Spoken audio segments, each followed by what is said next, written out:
తెలంగాణకు కొత్తగా నియామకమైన AICC incharge Meenakshi Natarajan madam ఇవాళ మొదటి పరి హైదరాబాద్లో అడుగుపెట్టింది. ఇదివరకున్న దీపాదాస్ మున్షి మేడం మస్తు హడావుడు చేస్తుండే కానీ మీనాక్షి మాత్రం సాదాసీదాగానే తెలంగాణకు వచ్చింది. మరి మనిషి మాత్రమే సాదాసీదాగా ఉంటుందా? ఆమె పనితనం సుతం సాదాసీదాగానే ఉంటుందా? లేకుంటే ఇదివరకు పని చేసిన వాళ్ళ కంటే గొప్పగా చేస్తుందా? ఈ ముచ్చట్లన్నిటి మీద ఓ నజరిద్దాం పాండి.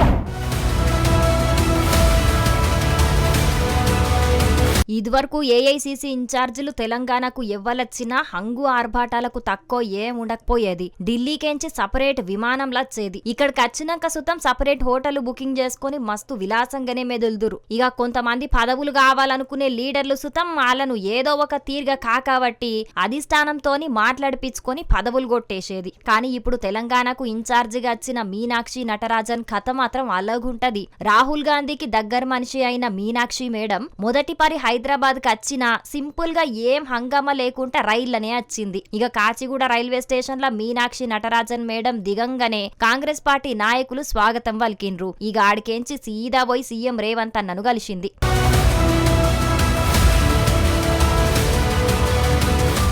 ఆడికెంచిపోయి గాంధీ భవన్ లో లీడర్లతోని మాట్లాడింది. మనం ప్రభుత్వంలో ఉన్నాం కాబట్టి పేదోళ్ల కోసం పనిచేయాలని చెప్పింది. ప్రతి గ్రామానికి పోయి జై బాపు, జై భీమ్, జై సంవిధాన్ కార్యక్రమాలను పెద్ద ఎత్తున చేపట్టాలని కార్యకర్తలకు పిలుపునిచ్చింది. నా కోసం రైల్వే స్టేషన్లకు లీడర్లు ఎవ్వరు రావద్దు, నా బ్యాగులు ఎవ్వరు మొయ్యద్దు, నాకు బలం లేకుంటే నేనే మీ సాయం అడుగుతా, అంతేగాని మీ ఆత్మగౌరవాన్ని ఎక్కడ తక్కువ చేసుకోకుండా మీ పని మీరు చేసుకోనని చెప్పింది. ఇక నాయకులు ప్రజల్లో ఉంటేనే గెలుస్తారు గాని ఫ్లెక్సీలు ఫోటోలు పెడితే నాయకులు ఎన్నికల గెలువరని చెప్పింది.